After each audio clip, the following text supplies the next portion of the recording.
This is what it came for, and voila, here it is. Done. No parts whatsoever. Go tell that to your other mechanics. Well, I'm going to tell them to look at the video. That's right. I'm going to send them the link.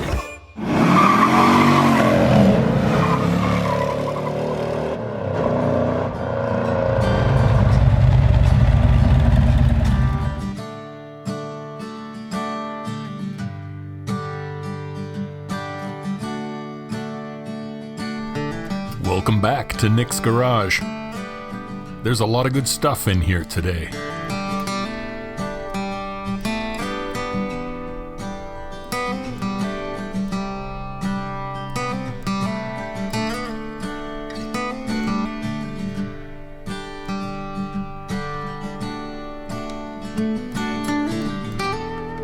Nick is known worldwide for his MOPARs, but the truth is, he loves all kinds.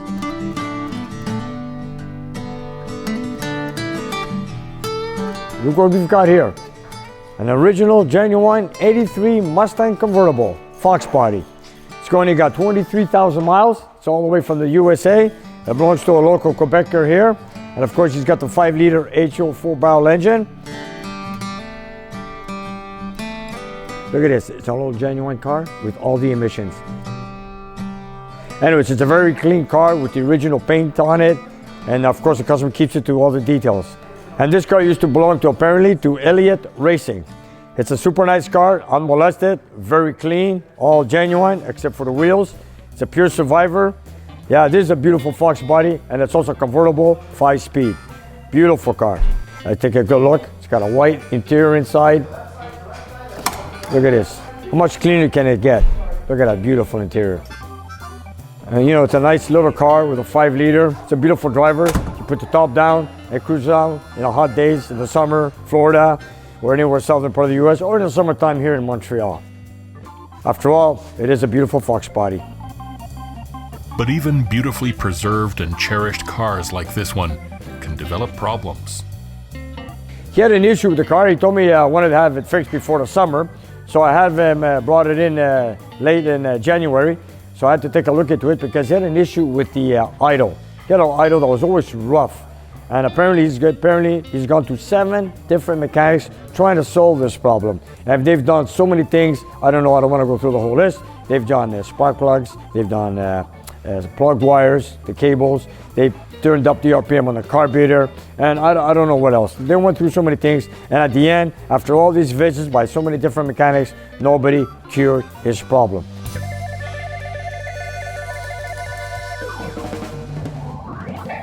So I did some testing when he came in. I wanted to look for a vacuum leak. I put vacuum gauges. I figured out there's no vacuum leak. And I said, you know, these years in the 80s, there's a lot of emissions on these cars. And of course, this car has them all on. And nothing was touched. And so I said to my customer, you know what, if you give me a carte blanche, let me do what I want. So I started doing some testing, and I figured that I believe it was running lean on idle. And of course, this Holly carburetor, the air fuel ratio screws are capped off. And I had to remove the carburetor, break the caps off in front of the carburetor underneath so I could do the air fuel mixture the way I want to, because I know it was running lean. We knocked up the 2 caps, and I opened up the screws 3/4 turn on each side. Now, in the state of California, that is illegal. But we don't live in California, and of course, I could do what I want here. So I've done this where I used to work in the past with, I used to work for a GM dealer. We did that same thing. And I always found out that these cars were running very lean, of course, to pass emission controls for federal standards or whatever. So I did the same to this. These are the caps that block the air fuel ratio screws. I had the carburetor turned upside down. Of course, I broke the casing in the front lightly. I cracked it open so I could take off the plugs, so I could reach in and open up the air fuel ratio screws to reach in the idle. So my customer was so fascinated that he kept the caps as a souvenir. And the owner here, Joe, is the proud owner of this Mustang. He's right here.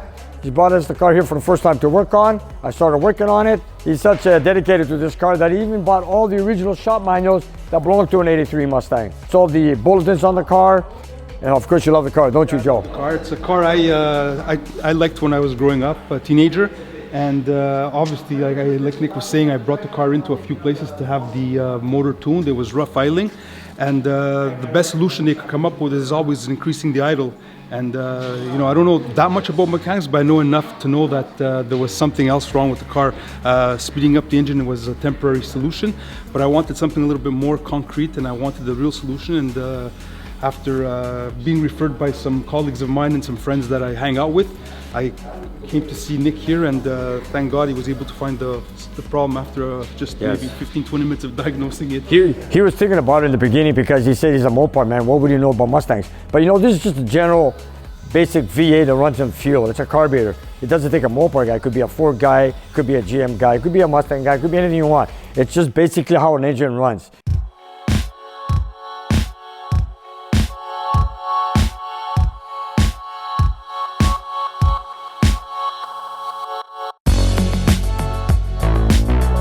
And it was day and night. I knew right away when we started up and it was revving properly. I knew right away, like, you know, I know enough about cars to know when it's revving properly, and it was perfect. And of course, before I did any of these experiments or whatever I didn't want to do on this car, I went into details, what I'm going to do, and it's most likely would be the problem.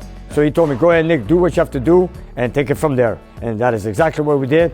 And there's the answer. We got it going, and now we're happy. And of course, now he's giving us a list of things to do in the car, so it's going to stay here a little bit longer. That's right. So now the car is going to stay here a little bit longer, and he's gave us another list to finish off a few things on the car. And of course, we're going to do it all for him.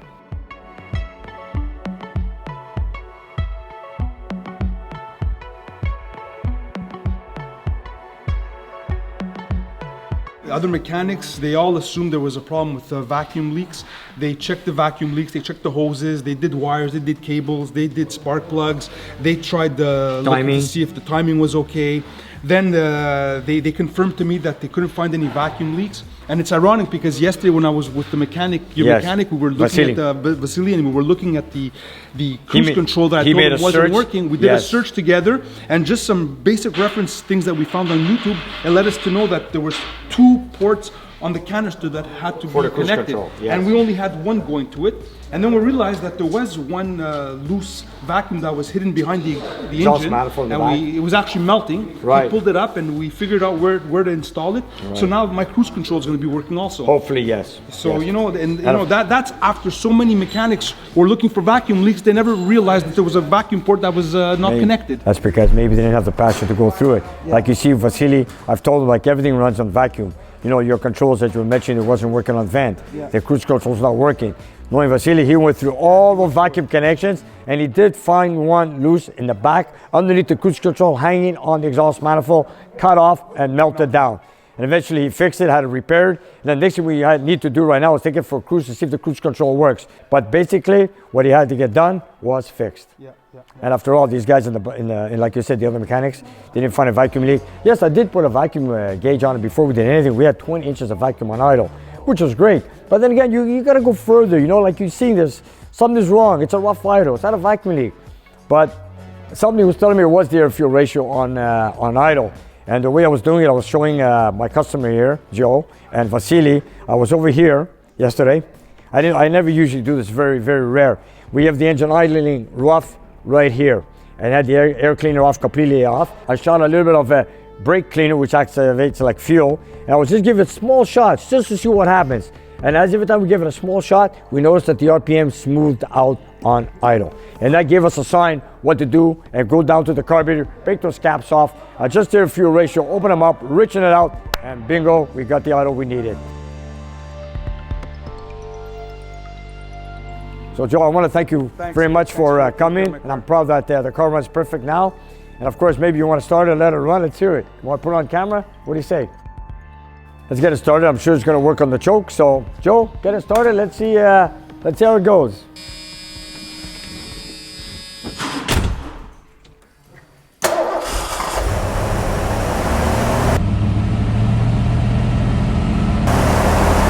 There it is, running on the choke. Joe, we're gonna leave it running. Look at that. This is not fuel injection. This is a Harley 4-barrel, not fuel injection.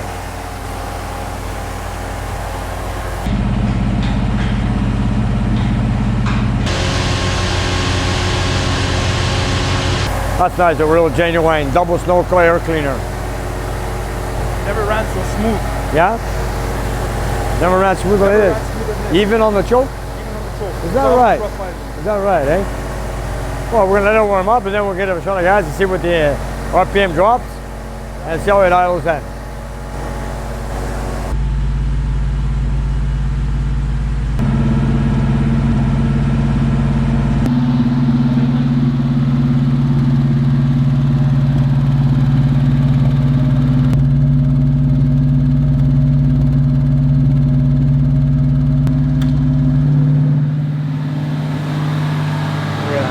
Is that clean or what? Check it out.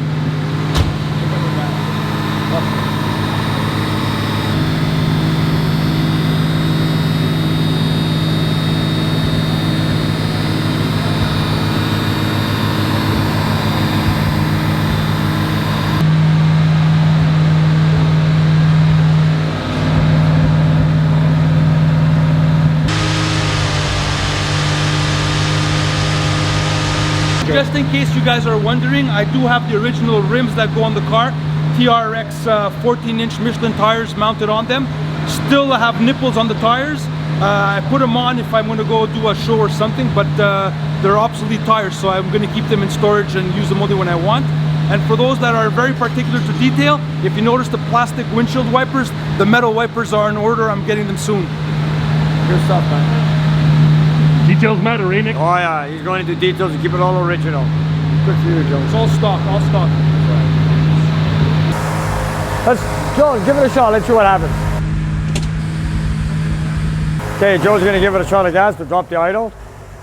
And here we have it. There you go. This is what he never had since he's bought the car. Joe, what do you think? Hey, what do you think? I don't have to keep one foot on the gas anymore. Oh, look at that, eh? In traffic, in Montreal traffic, you know how it is.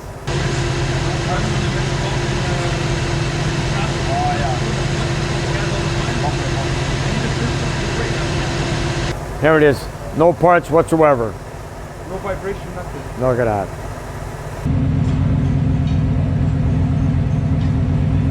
This is what it came for, and voila, here it is. Done. No parts required whatsoever. Go tell that to your other mechanics. Well, I'm going to tell them to look at the video. That's right. I'm going to send them the link. Sometimes it's not about finding the right Mustang guy or MOPAR guy.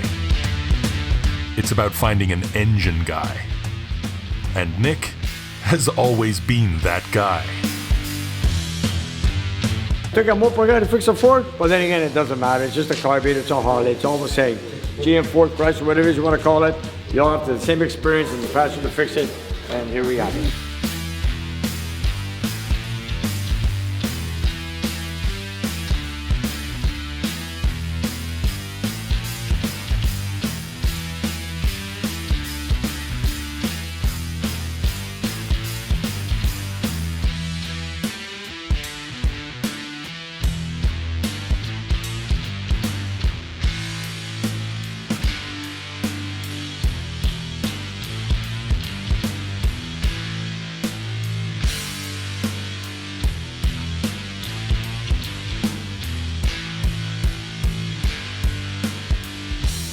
I've got all over here cutting the valves for the next engine we're working on. It's a 302 stroked out to 347. It's a Ford engine with, he bought a set of used aluminum heads from eBay.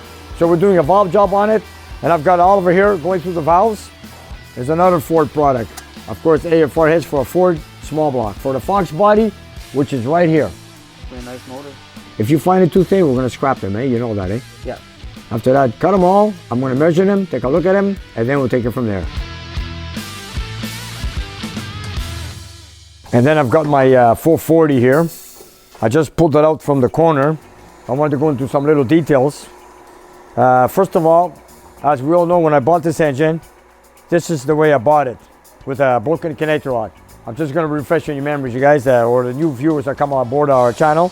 This is the way I bought it, but the other half was kept to the guy who sold me the car.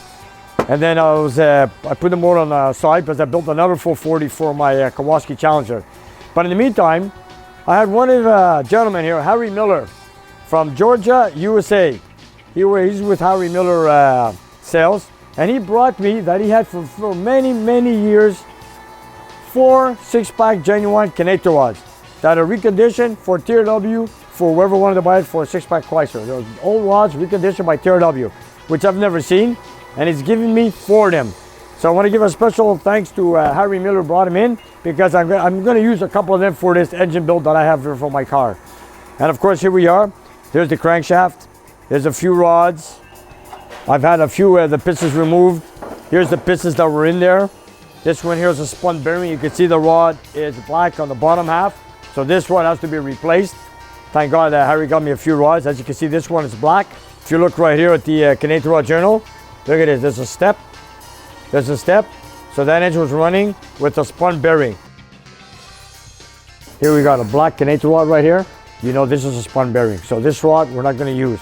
Thank God I got a few of them from Harry. I'm going to put them in.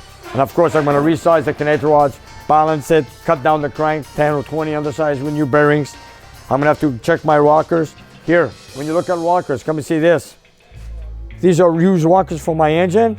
If you look at this tip, this doesn't look too bad. If you look at this one here, where it touches the valve stem, it's worn out. For this, for example, you have to replace the rocker.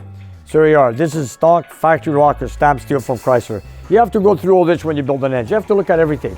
Then, of course, you got the cylinder heads. They're all dirt, grime, genuine, the way they came off the engine. Here's the original camshaft, which I'm not going to use again. Original from the factory, it's a 1 bolt. If this was a 6-pack, it would be 3 bolts. But in this case, it's a 440 Magnum, 4 barrel. It comes with the 1 bolt. Factory. 906 casting heads, red valve springs. This is all genuine. The original oil pump. Here's the harmonic balancer. It's an external balance motor. You can see the counterweight. Of course, you need a special flywheel for this. But in my case, I'm going to get a neutral flywheel, and I'm going to have this engine balanced neutral with this harmonic balancer. So then this way, when you put a flywheel, I have no issues whatsoever. And here's the window tray, as someone described on live. This is a window tray that's in a 440. And as you know, the Canadian rod let loose. And here it's where it's ripped, the window tray. And of course, here's the genuine oil pan that comes with it. So you can see, it went right through it. Which is, of course, this here itself. Which the other half, the guy who sold me the car kept it. I wish I had it as a souvenir, but doesn't matter. And of course, here's the block right here. This is the original block that came from the car. Here's the date, November 13, 1969. And of course, this is indication that it's a late model. I should say it's a car built in 1970, which is 3-4 months later, because my Challenger was built in March 1970. So if you look at the date codes between November 69 and to the car March 1970, it falls upon within that gap. And this is a stand bore engine, which I could go with 30 over pistons when I get new ones. And this is the only nick I got in the block from the Canadian rod that let go, right here. And there's no harm whatsoever. And if you guys wonder how you know it's a matching motor, it's all right here. Here it is stamped from the factory when they installed it in the car. Here you go. Here's the serial number, last 8 digits. It starts with 0, which means 1970. Second letter is B, which is made in Hamtramck, Detroit. You know it's from an E-body. And the last 6 sequential numbers is the serial number to the VIN. And there you have it. Nice, old, dirty matching number 440. And now very soon I'm going to get started on it, make it look brand new. And of course, put it together and finish it off and show it off when I come to Pennsylvania. Again, of course, the late viewers that joined our channel, I wanted to go into some details. The reason I bought this car, it's a genuine U-code 440 car, also matching number, which is very rare when it comes to a 4-speed car. Okay, the motor's damaged, but no major damage at all. It's got a broken Canadian rod, spun bearing, but nothing major besides that. That could get fixed, no problem. So this is the reason I have this. And of course, one of my dream cars was the Vanishing Point car.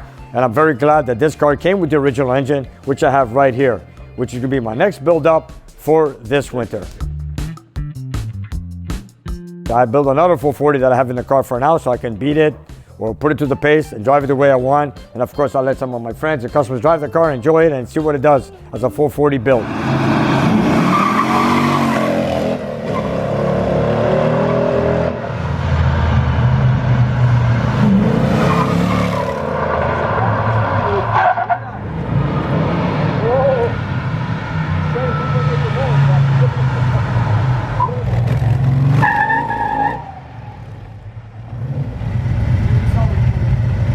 Hey, Kowalski! And this one here, I will build it to genuine specifications. And of course, I'll put it beside the car and show it off as a genuine motor. So we're gonna go through a lot of detail on this engine. So you guys, share, like, and subscribe, and hit that bell button.